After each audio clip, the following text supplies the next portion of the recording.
Сайн байцгаана уу хүүхдүүдээ. Багш нь мэлхий сэдвийн хүрээнд байгаль нийгмийн орчны хичээл орно.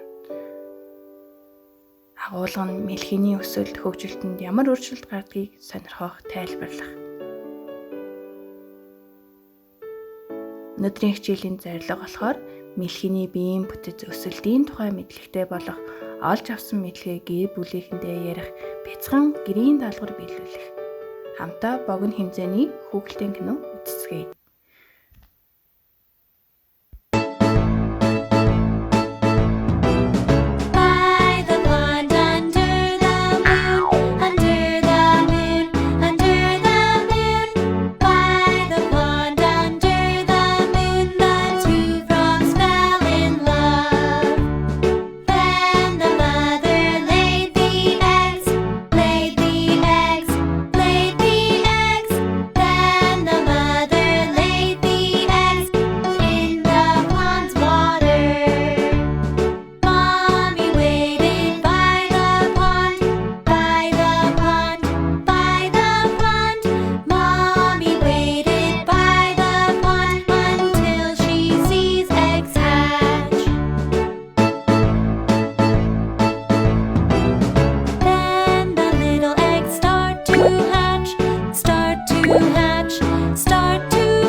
Хүүхэлдэйн кинон сонирхолтой байсан биз дээ. Ингээ хамтдаа мэлхийний биеийн бүтцтэй танилццгаая.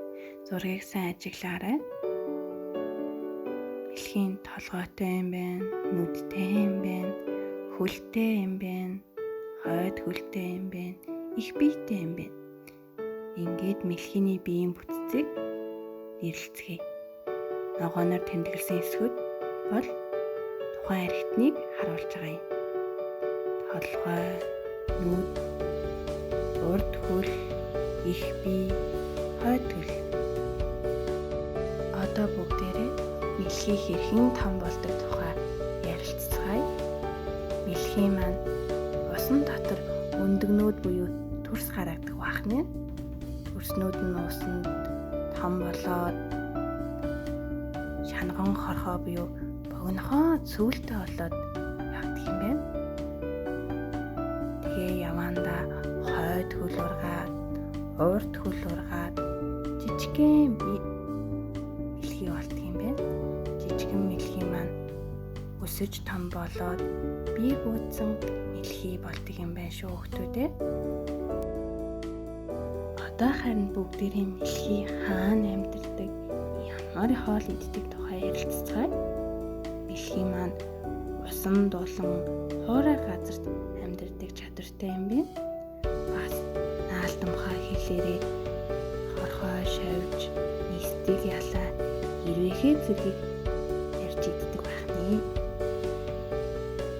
ингээд хэдүүлээ. Дэлхийний дуу авиг сонсцгоо.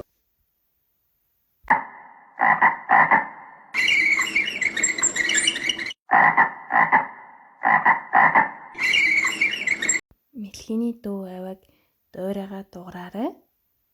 Ингээд хүүхдүүдтэй маш их баярлалаа. Хичээлдээ идэвхтэй оролцсонд нь бүгдээрээ гэрийн даалгаварт аав ээжтэйгээ хамтран мэлхий зураад биеийн бүтцийг нь нэрлээд багш руугаа явуулаарай.